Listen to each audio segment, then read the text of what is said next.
Hello दोस्तों, कैसे हैं आप सब? उम्मीद करती हूँ हमेशा की तरह आप सब बहुत अच्छे होंगे। तो आज की वीडियो बहुत ही ज़्यादा स्पेशल है क्योंकि 30 ऐसे हैक्स लेकर आई हूँ जो आपके बहुत ही ज़्यादा काम आएँगे। तो होप करती हूँ आज का वीडियो आपको बहुत ही ज़्यादा अच्छा लगेगा। अगर वीडियो पसंद आता है तो लाइक शेयर ज़रूर करिएगा। चैनल पे न्यू है तो प्लीज़ इसको सब्सक्राइब करिएगा और मुझे मोटिवेट करिएगा। तो चलिए आज का ये वीडियो स्टार्ट कर लेते हैं। कई बार ऐसा होता है खाना बनाते-बनाते हमारी जो है उँगली जल जाती है या फिर बच्चों ही के है कि कभी जैसे जल गई या फिर थोड़ा-सा कट सा आ जाता है।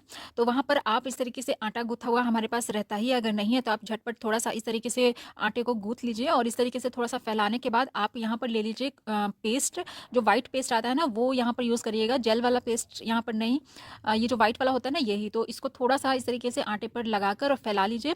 उसके बाद आप जहाँ पर भी जल गया है फिंगर वहाँ पर इसको लगा दीजिए। तो जो आटा होता है और उसमें ये कोलगेट, इसकी तासीर बहुत अच्छी ठंडी होती है।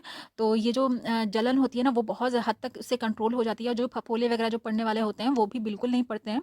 तो इस तरीके से जब भी स्किन पे कहीं से जल जाए तो आप आटा और ये कोलगेट को यूज़ कर सकते हैं और अपने जो स्किन जो है उसमें फफोले पड़ने से रोक सकते हैं। शर्ट्स में बटन लगाने में कभी-कभी बहुत ज़्यादा दिक्कत होती है क्योंकि इसके जो काज होते हैं ना बहुत छोटे होते हैं। ख़ासकर जो नए शर्ट्स होते हैं या कॉलर एरिया में या हाथ के जो एरिया होते हैं ना वहाँ पर बटन लगाने में बहुत ज़्यादा दिक्कत होती है। कभी-कभी तो नाखून इतने ज़्यादा दर्द होने लग जाते हैं, टूट भी जाते हैं क्योंकि जो उसका काज है जल्दी निकलता नहीं रहता है उसमें से बटन। तो इस प्रॉब्लम को सॉल्व करने के लिए एक छोटी-सी टिप आप यूज़ कर सकते हैं। आपको यहाँ पर लेना है सेफ्टी पिन और सेफ्टी पिन को इस तरीके से बटन में इंसर्ट कर देना है। उसके बाद आप काज में इस तरीके से सेफ्टी पिन को निकाल कर और इस तरफ आप उसको खींच लीजिए। तो बहुत ही आसानी से जो बटन होता है ना वो इधर चला आता है और ईज़िली जो है आप बटन को लगा सकते हैं। ख़ासकर ये वाली टिप आप बच्चों को बता सकते हैं क्योंकि उन्हें भी बटन लगाने में काफ़ी ज़्यादा दिक्कत होती है। या फिर जो नए शर्ट्स होते हैं ना, उनमें हम ये वाली ट्रिक को यूज़ कर सकते हैं क्योंकि उनके जो नई वाली शर्ट के जो काज होते हैं बहुत छोटे होते हैं। पुरानी शर्ट में तो ये भी होता है कि हम लगाते-लगाते उसके जो काज होते हैं वो बड़े हो जाते हैं, लेकिन न्यू शर्ट होती है उसके कॉलर वाला जो होता है बटन वो बिल्कुल भी लगता नहीं रहता है। तो इस ट्रिक से आप ये वाली प्रॉब्लम को अपनी सॉल्व कर सकते हैं। और अगर ये वाला टिप आपको अच्छा लगा है तो प्लीज़ ज़्यादा से ज़्यादा शेयर ज़रूर कर दीजिएगा। चाय पीना किसे नहीं पसंद होता है, खासकर इन सर्दियों के मौसम में चाय हमें बहुत ज़्यादा रिलीफ देती है, खासकर अदरक वाली चाय। लेकिन बहुत लोगों की शिकायत होती है कि जब भी वो अदरक वाली चाय बनाते हैं ना तो उनकी चाय जो है वो फट जाती है। तो कभी भी अदरक को हमें पहले नहीं रखना चाहिए। जब भी हम चीनी, चाय पत्ती, दूध वगैरह जब हम चाय में रखते हैं ना तो उसको अच्छे से बॉयल कर लेना चाहिए। जब वो अच्छे से खौलने लगे उसके बाद हमें अदरक को डालना चाहिए। तो एक तो अदरक का जो स्वाद है ना वो भी बहुत ही अच्छे से खिल के आता है और जो हमारी चाय होती है ना वो बिल्कुल भी फटती नहीं है। तो जब भी आप चाय बनाएं, अगर आपको लगता है कि आपकी चाय फट जाती है अदरक डालने से, तो आप अदरक को पहले नहीं लास्ट में डालिए। जब आप चाय उतारने वाले हों, जब एकदम तैयार हो जाए तब आप अदरक को डालिए। इससे आपकी चाय बहुत ही ज़्यादा टेस्टी और अच्छी भी बनेगी। तो इस तरीके से जब भी आप अदरक वाली चाय बनाएं तो इस ट्रिक को यूज़ करिए और एंजॉय करिए। आई होप आपको ये वाली टिप भी ज़रूर यूज़फुल लगेगी। कई बार हमारे नेल्स जो हैं वो बहुत ज़्यादा पीले हो जाते हैं किचन वगैरह में जैसे खाना बनाते में, या फिर बहुत ज़्यादा अगर नेल पेंट आप अपने नेल्स पे यूज़ करते हैं कंटिन्यूअसली उसको लगाए रहते हैं तो भी हमारे नेल्स जो है वो येलोइश से हो जाते हैं। तो इसको ठीक करने के लिए साफ सा करने के लिए आप यहाँ पे यूज़ कर सकते हैं नींबू का, और थोड़ा सा हमें यहाँ पर बेकिंग सोडा लेना है जिसको हम खाने वाला सोडा कहते हैं। तो नींबू के ऊपर इस तरीके से थोड़ा सा सोडा आप लगा दीजिए और अपने नेल्स पर हल्का सा उसको अप्लाई करिए। इस तरीके से कुछ सेकंड्स के लिए उसको रब करिए। तो जो भी येलोइश सा आपका नेल्स हो गया होगा ना, जो गंदा हो गया है, वो अच्छे से साफ हो जाता है। हमें ज़्यादा दिनों तक नेल पेंट को भी यूज़ नहीं करना चाहिए। थोड़े-थोड़े दिन पर उसको रिमूव करना चाहिए और नेल्स को फ्री भी रखना चाहिए बिना नेल पेंट के। तो अगर आपका नेल इस तरीके का अगर पीला हो गया है तो आप एक बार इसको ट्राई करके देखिएगा, बहुत ही अच्छे से ये काम करता है। हमारे जो नेल्स होते हैं ना बहुत ही अच्छे से ये साफ हो जाते हैं। जब भी हम चावल बनाने जाते हैं तो प्लेट में कुछ इस तरीके से रखकर और हम चावल को बीछते हैं कि उसमें कोई कंकड़ या कीड़े वगैरह ना हो। तो इस तरीके से करने पर क्या होता है, वो सब एक साथ ढेर सारे जो चावल है ना वो इधर आ जाते हैं, जिसके बाद जो कंकड़ और कीड़े वगैरह जो देखने में ना काफ़ी ज़्यादा दिक्कत होती है। तो आप जब भी इस तरीके से चावल को चुने ना तो इस तरीके से चुनिए, थोड़ा सा हाथों में इस तरीके से उठाकर और इस तरीके से प्लेट पर गिराइए। तो एक-एक दाना जो है ना वो चावल का अलग-अलग हो जाएगा, जिससे आपको जो कंकड़ है या कीड़े वगैरह जो होते हैं ना वो आसानी से आपको साफ से दिखाई देंगे। बहुत ही आसान सी ट्रिक है। इस तरीके से छोटी सी टिप है लेकिन आपको बहुत ज़्यादा यूज़ में आएगी ये वाली। जो नए बिगिनर्स होते हैं ना, जो जिन्होंने नया-नया इस तरह का काम वगैरह स्टार्ट जो करते हैं उनके लिए ये टिप बहुत फ़ायदेमंद है। बस आपको इस तरीके से थोड़ा-सा चावल लेना है और ऊपर से गिराना है। तो एक-एक दाना है ना वो अलग हो जाएगा और जो भी कीड़े या कंकड़ वगैरह है वो अच्छे से साफ से हमें दिखाई देंगे, जिससे हमारी जो चावल बीछने की जो झंझट है ना वो हमारी बहुत ज़्यादा आसान हो जाएगी। तो आई होप ये वाला टिप भी आपको ज़रूर काम आएगा। सर हम इस तरह के काँच के जो ग्लास होते हैं ना वो यूज़ करते हैं कभी-कभार, जैसे बच्चों को हो गया दूध देते हैं उसमें, तो ये हाथ से फिसलने का बहुत ज़्यादा डर रहता है क्योंकि ये बहुत ज़्यादा स्लिपरी होता है। तो ऐसे तो बच्चों को शीशे के ग्लास में हमें दूध वगैरह नहीं देना चाहिए, लेकिन कभी-कभी कभी-कभी होता है ना कि हम दे देते हैं या बच्चे ज़िद करते हैं कि उसी ग्लास में हमें पीना है। तो जब भी अगर आप बच्चों को शीशे के ग्लास में दूध देते हैं या पानी देते हैं, तो आप एक काम करिए, आप ले लीजिए इस तरीके का रबर बैंड जो मिठाई के बॉक्स वगैरह में हमें आसानी से मिल जाता है। तो ये काफ़ी अच्छा मजबूत भी होता है और मोटा भी होता है, और इसको इस तरीके से ग्लास में आप लगा दीजिए, 2 लगा दीजिएगा। और इससे क्या होता है, बच्चे जब भी ग्लास को पकड़ेंगे ना, तो ये बिल्कुल भी हाथ से स्लिप नहीं करेगा, और इसकी जो ग्रिप बनती है ना रबड़ लगाने से, वो बहुत ही अच्छे से बनती है। उंगलियों में ये फँस के रहती है, बिल्कुल भी स्लिप नहीं करती है। तो आई होप ये वाला ट्रिक भी आपको अच्छा लगा होगा।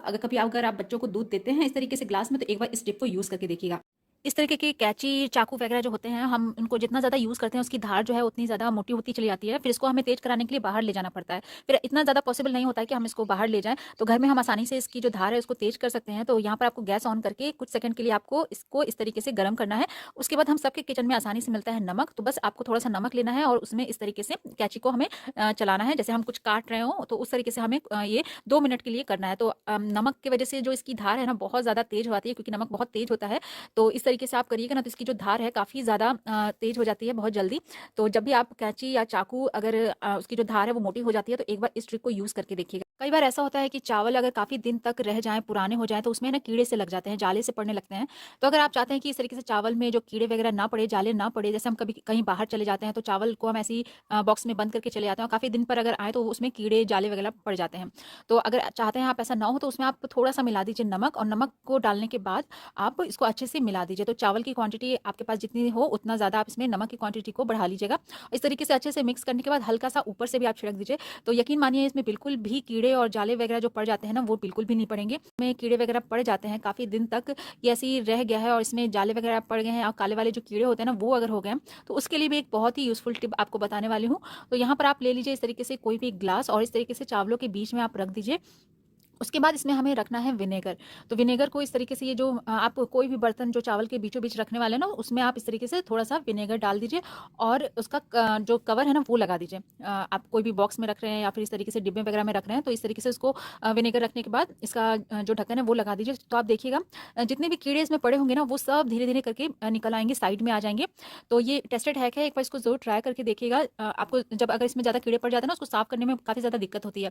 तो इस तरीके से विनेगर आप रख दीजिएगा ना, तो वो खुद ब खुद बाहर निकल आएँगे, जिसके बाद आपका जो चावल है ना, वो काफ़ी अच्छे से क्लीन भी हो जाएगा, और ज़्यादा उसको साफ़ करने में आपकी मेहनत भी नहीं लगेगी। और अगर आप इस तरीके से कहीं जा भी रहे हैं, तो ये विनेगर रख कर जाए ना, तो वो भी कीड़े जो है उसमें बिल्कुल भी नहीं लगेंगे। सर्दियों में सबसे ज़्यादा दिक्कत होती है इस तरीके के जो मोटे वाले जैकेट्स होते हैं ना, इनको अच्छे से ऑर्गेनाइज़ करने के लिए, क्योंकि ये बहुत ज़्यादा स्पेस भी लेते हैं, और अगर हम इसको अलमीरा में सीधे सिंपल तरीके से फ़ोल्ड करके रखते हैं ना, तो इसकी जो फ़ोल्डिंग है ना, वो ख़राब हो जाती है। तो आज इसकी फ़ोल्डिंग बहुत ही अच्छे से आपको बताने वाली हूँ, जिसको यूज़ करने के बाद इसकी फ़ोल्डिंग आप बहुत ही अच्छे से कर पाएँगे। तो आपको करना क्या है, जैकेट के जो नीचे वाला हिस्सा है ना, इस तरीके से हाफ़ करके उसको ऊपर की तरफ निकाल लीजिए, जैसा कि आप देख सकते हैं। उसके बाद इसके जो स्लीव्स है ना, वो इस तरीके से अंदर इसमें डाल दीजिए, जो हमने बैक में फ़ोल्ड किया है ना, उसमें। तो दोनों स्लीव्स को हमें इसके अंदर इस तरीके से डाल देना है। उसके बाद ये जो नेक वाला एरिया है ना, हल्का-सा नीचे की तरफ फ़ोल्ड करिए। उसके बाद ये जो पूरा ऊपर का बचा हुआ है ना, अंदर पीछे की साइड एक पॉकेट टाइप का बन जाता है, उसमें हमें इसको इंसर्ट कर देना है। तो कुछ इस तरीके से हम इसमें रख देंगे, तो बहुत ही अच्छे से ये फ़ोल्ड हो जाता है। इसकी फ़ोल्डिंग भी बिल्कुल भी ख़राब नहीं होती है। इस तरीके से फ़ोल्ड करके आप कहीं भी इसको ले जा सकते हैं, कहीं भी अगर आप ट्रैवल कर रहे हैं, तो इस तरीके से अपने जैकेट्स को अगर आप अरेंज करके फ़ोल्ड करके रखेंगे ना, तो कम जगह में ढेर सारी जैकेट्स जो हैं वो आपकी आ भी जाती हैं। तो आई होप ये वाला ट्रिक भी आपको ज़रूर यूज़फुल लगा होगा।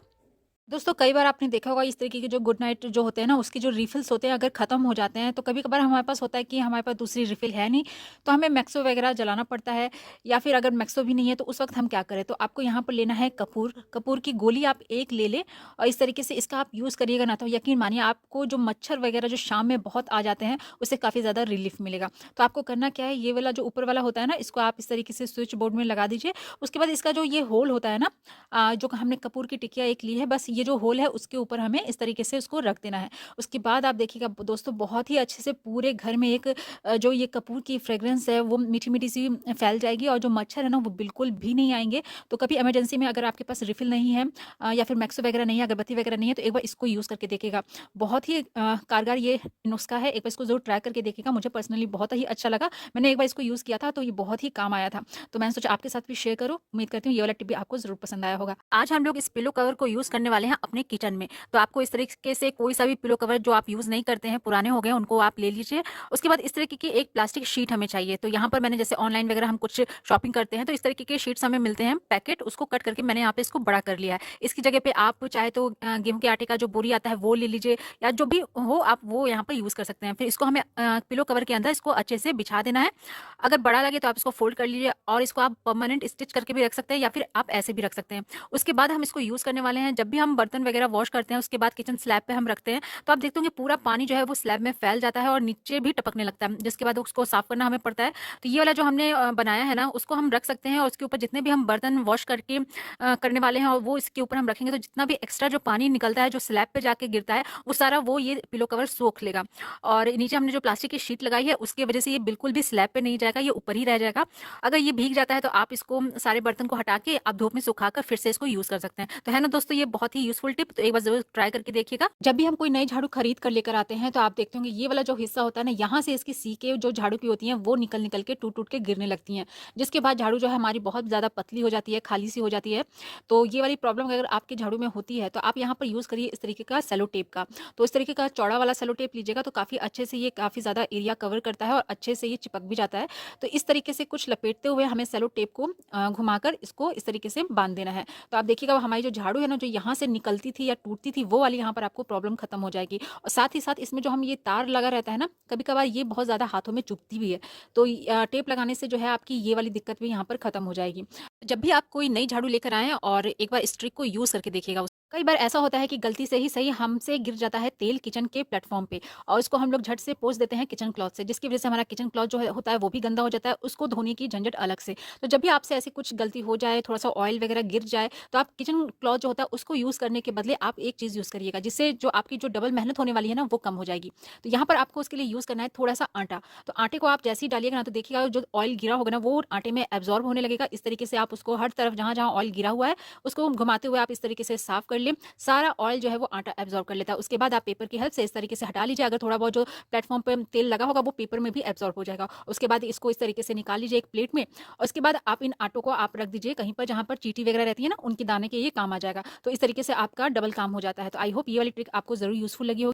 अगली टिप यहाँ पर मेरी सिंदूर को लेकर है। हम लोग जब भी सिंदूर लगाते हैं तो आप देखते होंगे सीधे इस तरीके से किया से निकाल कर और माथे पर इस तरीके से लगाते हैं। पर आप देखते होंगे जो ये ड्राई सिंदूर होता है ना, झरझर के गिरता है, कभी हमारे नाक पर कभी माथे पर, तो जो कि देखने में भी फिर अच्छा नहीं लगता है और काफ़ी ज़्यादा टाइम तक ये टिकती भी नहीं है। और सिंदूर ऐसी चीज़ है कि हमें चाहिए पूरे दिन अपने माथे पर। तो इसको जब भी आप लगाएं ना, तो एक काम करिए, आप यहाँ पर यूज़ करिए वैसलीन का। तो जिस जगह पर आप सिंदूर लगाने वाले हैं माथे पर, वहाँ पर थोड़ा सा इस तरीके से वैसलीन को अप्लाई कर लीजिए और उसके बाद सिंदूर को आप इस तरीके से लगाइए। तो ये वैसलीन में एकदम अच्छे से चिपक जाती है, जिसके बाद ये बिल्कुल भी झड़ेगी नहीं और काफ़ी लॉन्ग टाइम तक ये आपके माथे पर टिकी रहती है। तो दोस्तों ये छोटी सी टिप है, तो उम्मीद करती हूँ ये वाला टिप भी आपको ज़रूर काम आएगा। अगर आप चाहे वैसलीन की जगह तो थोड़ा सा ऑयल भी लगा सकते हैं, नारियल तेल या जो भी ऑयल आप यूज़ करते हैं ना, वो ऑयल वहाँ पर लगाकर उसके बाद सिंदूर को आप अप्लाई करिए, तो काफ़ी ज़्यादा टाइम तक ये रहती है। तो हमारे घर में कई सारे ऐसे पुराने चार्जर होते हैं जिनका हम यूज़ नहीं कर पाते हैं। तो आज इनका एक बहुत ही अच्छा सा आपको यूज़ बताने वाली हूँ। पहले तो हमें क्या करना है, चार्जर में से इसका जो केबल होता है ना उसको निकाल लेना है और इस तरीके से आप कहीं पर भी इसको रख दें। उसके बाद इसको हम लोग यूज़ करने वाले हैं as a holder, mobile holder. कई बार ऐसा होता है ना कि हमें किचन में मोबाइल देखने की ज़रूरत होती है, कोई रेसिपी बनानी है, कोई न्यूज़ सुनना है। तो इस तरीके से हम मोबाइल का जो चार्जर होता है ना, एडेप्टर, उसको रखने के बाद इसमें बहुत ही आसानी से मोबाइल को फँसा सकते हैं और ये इसको हम इधर-उधर भी आसानी से कर सकते हैं। बिल्कुल भी ये गिरता नहीं है। आप चाहे उसको खड़े करके रखें या लिटा के रखें। तो इस तरीके से आपके जब बच्चे कभी पढ़ रहे होते हैं तो उनको भी ज़रूरत होती है मोबाइल की, तो इस तरीके से adapter as a mobile holder बनाकर उनको दे सकते हैं और वो बहुत ही आसानी से इसको यूज़ कर सकते हैं। तो इस तरीके से एक घर में पड़े बेकार मोबाइल के चार्जर को यूज़ करके हम अपना काफ़ी सारा पैसा भी बचा सकते हैं और साथ ही साथ हम अपना एक काम भी निकाल सकते हैं। सर्दियाँ स्टार्ट होते ही सबसे ज़्यादा हमें दिक्कत आती है दूध को जमाने के लिए, पर आज जो ट्रिक बता रही हूँ उससे आप बहुत ही आसानी से कुछ ही देर में जो है दूध को दही के रूप में जमा सकते हैं। तो आप जिस भी बर्तन में आपको दूध रखना है, आप उस बर्तन में इस तरीके से गुनगुना दूध रख दीजिए। उसके बाद आपको उसमें जामन रखना है। इस तरीके से रखने के बाद उसको अच्छे से मिला दीजिए। अब हम यहाँ पर यूज़ करने वाले हैं जो हम विंटर्स में बच्चे बड़े सब पहनते हैं, टोपी के बारे में।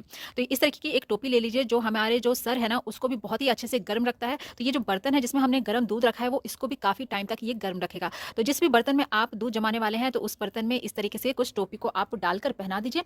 तो इसकी जो गर्माहट है ना वो बहुत टाइम तक बनी रहेगी और इस तरीके से हमारा जो दही है ना बहुत ही अच्छे से बन जाता है, जम जाता है। तो एक बार इस ट्रिक को यूज़ करके देखिएगा। उम्मीद करती हूँ सर्दियों में ये वाला टिप आपको ज़रूर काम आएगा। जो ये सिरप्स होते हैं ना, कई बार ऐसा होता है कि साइड से लीक करता है और चिपचिपा हो जाता है, तो जिसकी वजह से हम लोग इसको गीले कपड़े से पोंछ देते हैं या फिर पानी से ही डायरेक्ट उसको साफ कर देते हैं। तो यहाँ पर दिक्कत क्या आ जाती है कि जो इसका प्रिंट वाला होता है ना, मैन्युफैक्चरिंग और एक्सपायरी डेट वगैरह, तो ये मिट जाता है पानी से पोंछने की वजह से। तो ये जो अगर मिट जाता है तो उसके बाद हमें दिक्कत होती है, क्योंकि एक्सपायरी डेट हम इसकी पता नहीं कर पाते हैं। तो उसके लिए एक बहुत ही छोटी सी ट्रिक है, जिसको यूज़ करने के बाद आपकी ये वाली परेशानी यहाँ पे सॉल्व हो जाएगी। तो आप यहाँ पर इस तरीके से ले ले सेलो टेप ट्रांसपेरेंट, और जो भी वो जो टैग वाला जगह है ना, जहाँ पर हमारा एक्सपायरी डेट और मैन्युफैक्चरिंग डेट लिखा रहता है, वहाँ पर इस तरीके से इसको चिपका दीजिए। तो अब चाहे आप इसको पानी से पोंछे कपड़े से या फिर डायरेक्ट पानी से ही बॉटल को क्यों ना धोएं, ये जो हमारा टैग वाला एरिया है ना, बिल्कुल भी मिटेगा नहीं। तो आई होप दोस्तों ये छोटी सी टिप है, लेकिन आपको बहुत काम आएगी। कई बार ऐसा होता है, हम दूध से पनीर बनाते हैं, उसको छानने के बाद इसका जो बचा हुआ पानी है ना, इसको यूज़ नहीं करते हैं। तो आज मैं इसका यूज़ आपको बहुत ही अच्छे से बताने वाली हूँ, जिसके बाद आप जब भी पनीर बनाएंगे ना, और उसका जो पानी है उसको कभी भी फेंकेंगे नहीं। तो पहला तो इस पनीर में बहुत सारे ऐसे गुण होते हैं जो हमारे लिए बहुत ही बेनिफिशियल होते हैं। तो जब भी आप आटा गूँथे ना, तो उस पानी से आप आटे को मिलाएं, तो आपकी जो रोटियां होती हैं ना, बहुत ही सॉफ्ट भी बनती हैं और बहुत ही अच्छी फुली फुली भी बनती हैं। तो इस तरीके से आप इस पानी से इस आटे को गूँथ भी सकते हैं। और जो यहाँ पर बचा हुआ, जैसे पानी थोड़ा सा बच गया हुआ है, इसका जो छेने वाला पानी होता है, तो आप इसको नेक्स्ट टाइम किसी ग्रेवी में डालकर यूज़ भी कर सकते हैं। तो इस तरीके से हम अपना ये जो छेने का पानी होता है ना, इसको यूज़ में ले सकते हैं। जब भी हम कंटेनर्स में दाल रखते हैं और उसको ज़्यादा दिन तक यूज़ ना करें, तो उसमें जाले से पड़ जाते हैं, कीड़े से लग जाते हैं, खराब दाल हो जाती है। तो अगर आपको ज़्यादा लंबे समय तक दाल को स्टोर करके रखना है, तो आप एक छोटी सी ट्रिक को यूज़ करके इन दालों को अच्छे से स्टोर करके रख सकते हैं। तो आपको यहाँ पर यूज़ करना है सिल्वर फॉइल पेपर का। तो सिल्वर फॉइल पेपर का इस तरीके से छोटे-छोटे टुकड़ों में फाड़ कर और बॉल्स बनाकर हमें इनमें रखना है। तो सिल्वर फॉइल पेपर से क्या होता है कि इसमें बिल्कुल भी कीड़े नहीं लगते हैं, जाले नहीं लगते हैं। तो दाल की क्वांटिटी के हिसाब से आप इसमें बॉल्स रखें। तो जैसे एक कंटेनर में दाल थोड़ा कम है, तो इसमें मैं 2 बॉल्स बनाकर रख रही हूँ, और एक कंटेनर में दाल थोड़ी-सी ज़्यादा है, तो उसमें 4 बॉल्स बनाकर रख रही हूँ। तो इस तरीके से जब भी आपको दाल को ज़्यादा लंबे समय तक स्टोर करना है, तो आप ये वाली ट्रिक को एक बार यूज़ करके देखिएगा। आपकी दाल बिल्कुल भी नहीं खराब होगी। और समय-समय पर इसको सुखा भी लीजिए धूप में, क्योंकि अभी सर्दियों के मौसम में तो उतनी ज़्यादा धूप नहीं आ पाती है। तो इस ट्रिक को एक बार यूज़ करके देखिएगा। उम्मीद करती हूँ ये वाला टिप भी आपको ज़रूर काम आएगा। दोस्तों, इस सर्दियों के मौसम में सबसे ज़्यादा दिक्कत हमें आती है कपड़ों को सुखाने के लिए, क्योंकि ठीक से धूप नहीं निकलती है, जिसकी वजह से जो कपड़े होते हैं ना वूलन, वो ठीक से सूख नहीं पाते हैं। तो जब भी हम खाना बनाते हैं, तो हमारा जो बर्तन होता है खाने वाला, बहुत टाइम तक गर्म रहता है। चाहे ये कुकर हो, इसमें अगर हम दाल बनाते हैं या सब्जी बनाते हैं, तो बहुत टाइम तक ये कुकर गर्म होता है। तो क्यों ना हम इन्हें यूटिलाइज़ करें। तो आपके जो कपड़े हों, जो हल्के-हल्के सिमसिमे हों, सूखे ना हो, तो इस तरीके से आप कुकर के ऊपर पहना भी सकते हैं, जिससे उसकी जो जितनी भी गर्माहट है ना, अच्छे से कपड़ों को मिलेगी, और बहुत ही जल्दी जो कपड़े हैं ना, वो सूख जाते हैं। तो इस तरीके से आप भी सुखा सकते हैं, या फिर कपड़ों को आप कुकर के ऊपर रख दें, या फिर जैसे हम प्रेस करते हैं ना आयरन से, सेम उसी तरीके से हम कपड़ों को रखकर और ऊपर से कुकर, इस तरीके से अगर आप चलाइएगा ना, तो बहुत ही जल्दी जो कुकर से कपड़े होते हैं ना, वो सूख जाते हैं। और साथ ही साथ हमारे जो कपड़े होते हैं वो प्रेस भी हो जाते हैं, क्योंकि हमारा जो कुकर है ना, बहुत टाइम तक इस तरीके से गर्म रहता है। बस आपको ध्यान ये देना है कि जो हमारा कुकर का तला है ना, वो साफ होना चाहिए, और थोड़ा सा अगर बड़ा रहेगा तो वो जल्दी सूख जाता है, जल्दी, क्योंकि ज़्यादा एरिया वो कवर करता है। जब भी हम एल्युमिनियम फॉइल को यूज़ करते हैं किसी बर्तन में लगाने के लिए, जैसे कभी बेकिंग हम करते हैं या फिर किसी भी डिश को रखना होता है, तो हम कभी-कभी एल्युमिनियम फॉइल को रख कर उसके ऊपर रखते हैं। लेकिन जब बर्तन के अंदर रख कुछ इस तरीके से रखते हैं ना, तो वो मुड़ सी जाती है, बिल्कुल भी अच्छे से वो शेप नहीं ले पाता है। तो जब भी आप इस तरीके से बर्तन के अंदर उसको रखना चाहें, तो आप एक काम करिए, जो भी आप बर्तन है जिसमें भी आप एल्युमिनियम फॉइल को रखने वाले हैं, उसको उल्टा कर दीजिए और बैक साइड से कुछ इस तरीके से आप ऊपर से रखिए। उसके बाद दबाते हुए आप देखिएगा कि जिस बर्तन में आप एल्युमिनियम फॉइल को रखने वाले हैं, वो बहुत ही अच्छे से उसका शेप ले लेगा। खासकर जब हम लोग कभी-कभार बच्चों के टिफ़िन में भी इस तरीके से रखकर खाना लंच वगैरह देते हैं, तो उस समय भी ये वाली ट्रिक आपको बहुत यूज़फुल लगेगी। तो कुछ इस तरीके से आप देख सकते हैं, बहुत ही अच्छे से जो हमारा एल्युमिनियम फॉइल है, वो बर्तन के अंदर सेट हो जाता है।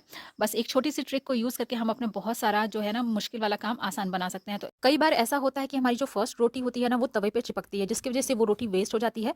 तो अगर आपके साथ ये वाली दिक्कत होती है, तो आप एक काम करिए, जब भी आप रोटी बनाने जाएँ, तो तवे के ऊपर थोड़ा-सा इस तरीके से नमक डाल दें और गैस को ऑन कर दें, और इस तरीके से पूरे नमक को तवे पर आप फैला दें, और एक कपड़े की मदद से पूरे तवा पर इस तरीके से इसको रगड़ दीजिए।